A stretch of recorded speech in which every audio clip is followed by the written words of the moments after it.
Doctor नजमीन जी, हमारे विद्रोह से भगवान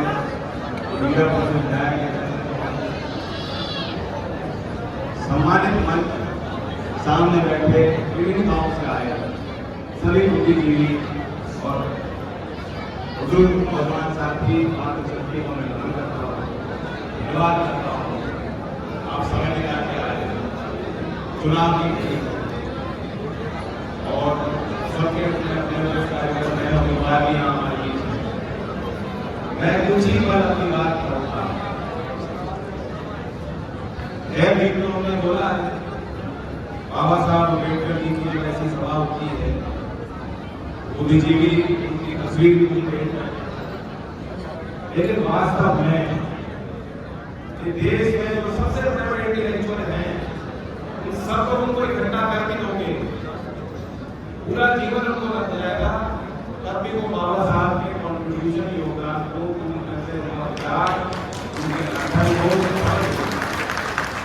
उनके हर क्षेत्र में संविधान निर्माता सब लोग जानते हैं, सब लोग कहते हैं संविधान ने सही कहा, संविधान उन्होंने बनाया, तो सबको मालूम। लेकिन किस प्रकार से जो उन्होंने लेख लिखे, किताबें लिखी, भाषण दिए, प्रयास किए, सामाजिक सुधार उनकी आंखों के सामने हुए, उनके प्रयासों से जो उनकी नीतियां की, आज भी जीवन के हर क्षेत्र में जो उनका गहरा प्रभाव है, उसे हमें समझने की और कोशिश करना है। यहाँ माता बैठी में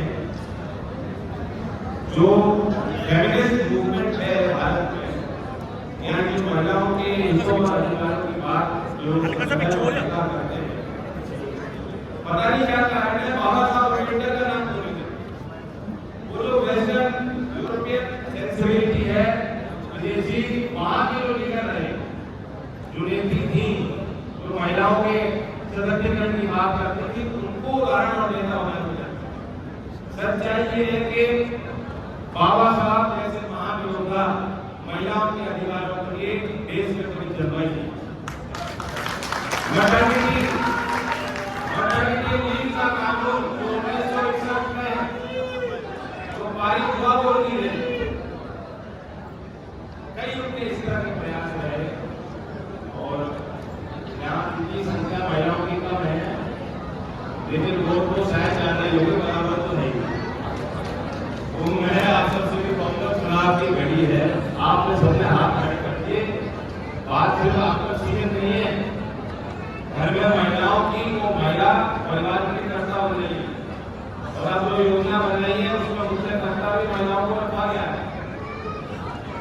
आज बैंक अकाउंट और मोबाइल फोन खुद महिला चला रही है और घर के फैसले सामाजिक राजनीतिक फैसलों में भी बढ़ चढ़ के हिस्सेदारी भागीदारी महिलाओं की है। इसलिए आप कमाई ये भी दौड़ने के प्रयास करेंगे अपने घर में, आप भी मेहनत करनी है कि जो हमारे यहाँ प्रयास है, जो मंच हमारा साझा बना है, मुजफ्फरनगर का फूल और बेंगलोर में हमारे हैंडपम्प का जो सिंबल है, भरपूर फूल। सरकार को ये आग्रह करता हूँ कि आपको अपने मुद्दों को आगे रखना। लोग में जो घटना है, कुछ लोग भूल गए होंगे, उन बातों को मैं नहीं भूलूंगा। और हम लोग सरकार में हैं, मेरा मानना है कि वे एक उदारवादी सोच के नाते गलतियां भूल हो जाती हैं और आखिरकार केंद्र सरकार ने ही मंजूर से जात की न्याय की बात को माना, स्वीकारा, उसके लिए दोबारा सोचा।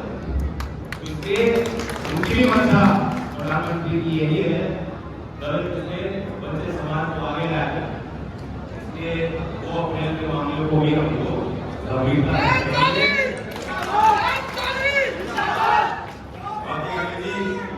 बहुत उत्साहित है। हम ऐसे समाज में कल्पना करते हैं जो आधारित इसको अवसर मिले, इसकी कामयाबी और उसी के अनुरूप मैंने आने जी का चयन किया कि आप लोगों के उनकी मदद से बहुत हो रहा है, ऐसा नहीं कि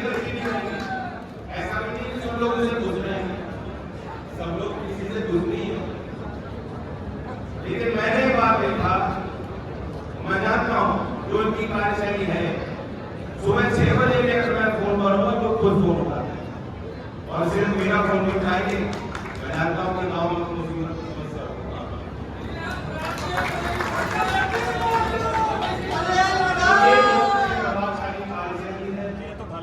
और हम लोग जोड़ना चाहते हैं।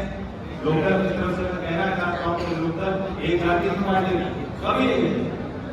चौधरी चरण सिंह जी भी हमको भारत में दिया गया है, वो भी यही सामाजिक न्याय की लड़ाई लड़ते थे जिसकी पहचान आप बाबा साहब भीमराव अम्बेडकर की थी।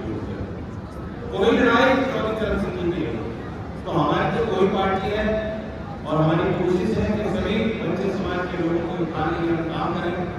अध्यक्ष जी ने जिक्र किया कि 30% विधायकों को कामयाब 30 नहीं है 35% है और अभी मैंने कि जो अल्पसंख्यक समाज के लोग हैं, जैन समाज, सिख समाज, मुसलमान समाज, उनको भी 16% जहाँ जिसकी संख्या उसकी भागीदारी होनी चाहिए। तो टोटल मिला के 51% विधायक निधि उस समाज के उत्थान में खर्च होनी चाहिए। तो वाकई सबसे गरीब और हम लोग इनकार नहीं कर सकते, गरीबी हुकूमत है। लगभग 33% जो हमारे बिलो पॉवर्टी लाइन का मानक है 33% समाज का हिस्सा उसमें अनुसूचित जाति। किसी भी मानक को देखेंगे, शैक्षिक आधार को आप देखेंगे, समाज की महिलाओं की स्थिति को आप देखेंगे, कुपोषण को देखेंगे कि कितने बच्चे जिस समाज में कुपोषित हो रहे हैं, क्यों हो रहे हैं। अगर सही समय पहले 2 साल में उनको पोषण उचित मिल जाएगा तो जीवन भर उनका शरीर, उनकी शारीरिक क्षमताएं, उनके जीवन भर की संभावनाओं के दरवाजे खुल जाए। और देखा जाता है कि ज्यादातर अनुसूचित जात ऐसी जो फैमिली है, परिवार है, वहां बच्चे ज्यादा तो ये सब क्यों हो रहा है। अपराध भी कम नहीं रहा, कानून भी बहुत सख्त बन गए, एट्रोसिटी एक्ट बहुत सख्त है, लेकिन अब भी देश भर में विभिन्न राज्यों की समस्या है कि एससी के खिलाफ क्राइम हो रहा है। यहाँ बहुत बुद्धिजीवी आ गए। एक तो मैं आपसे मांगने आया हूँ वोट, दूसरा मैं मांगने आया हूँ कि अपने मुद्दों को आप आगे रखिए, एक जागृति फैलाएं। बड़ा इशू है 1980 से एक सरकार ने योजना चली जो सेंट्रल स्कीम है, एससी के लिए अलग से प्लान बनाया गया और जितने देश में मंत्रालय है उनको जो निधि दी जाती है उसका एक हिस्सा खर्च करने को लिए अनिवार्य है। अनुसूचित जाति के लिए खर्च किया जाएगा। लगभग 40-42 करोड़ का पैसा इकट्ठा करके प्लान बनाया जाता है और राज्य सरकार के राज्य स्तर में भी वही चीज है, कोई अनिवार्यता है। लेकिन पाया गया जाता है कि जो पैसा है वो कोष बनाया गया है, वो बनाया गया इसी के नाम से, लेकिन खर्च कर दिया जाता है दूसरी तरफ। या समय में जो उनको जिस कोष में जो रिक्वायरमेंट है कितने फंड की, वो राज्य स्तर पे बजट में उसको आवंटन ही नहीं किया जाता।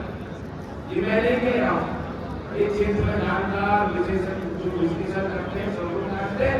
और अगर ऐसा नहीं होता तो आज अपनी गांव और बस्ती को आप घर की स्थिति को देखोगे तो जो सुधार होना चाहिए था वो नहीं हुआ। योजना बनती है, योजना अच्छी बनती है, नीचे को प्रभावी उपकार कब होंगी जब ऊपर लोग अच्छे बैठे होंगे और दूसरे जो जनता जो लाभार्थी है जिसको लाभ मिल रहा है वो अपने अधिकारों के लिए सचेत रहेगी। सर मैं कहना चाहता हूँ कि कर्नाटक में, आंध्र प्रदेश में, उत्तराखंड में, तमिलनाडु में इस एससी प्लान की अनिवार्यता को लागू करने के लिए राज्य सरकारों ने कानून पारित किया। हमारे मुख्यमंत्री सरकार ने आचार संहिता लग रही, मैं कुछ कह नहीं सकता, लेकिन मैं आपका सहयोग तो मांग सकता हूँ। मैं यहाँ जितने समाज के संगठन हैं उनका सहयोग मांग आया हूँ कि हम पे दबाव बना के रखिएगा, सरकारों को दबाव बना के रखिएगा और मांग कीजिए कि अगर दूसरे राज्य में कानून बन सकता है कैसे कानून बनाया जा सकता है। सब हम लोग मिलकर करके दिखाएंगे। तो इसलिए मैं फिर धन्यवाद देता हूँ, खड़ी रुकती नहीं किसी के। मुख्यमंत्री जी आज जनपद में आ रहे हैं, मैं इस मंच के माध्यम से उनका स्वागत करता हूँ। बहुत उम्मीद की नजर उन पे है, कोई कॉम्प्रोमाइज वो करते नहीं और आपने भी सबने हाथ खड़े कर दिया, आपने बता दिया कोई कॉम्प्रोमाइज कोई समझौता आप भी करने वाले नहीं हो। कोई वोट करना। खासतौर से मुजफ्फरनगर के दृष्टि से मैं बात कहना चाह रहा हूँ। पहले हम लोग आमने सामने रहे, लेकिन अब हम लोग हाथ में हाथ लगाकर साथ चल रहे हैं। इस बात से आपकी नजर आनी चाहिए। ये गहरा विश्वास है, अटूट विश्वास है, और इस समर्थन और सहयोग को सफल बनाना है तो आपको एक एक वोट मुजफ्फरनगर में भी डॉक्टर संदीप बालियान जी अगर चंदन को एमपी बनाना चाहते हो तो मुजफ्फरनगर में संदीप बालियान जी को एमपी बनाना पड़ेगा।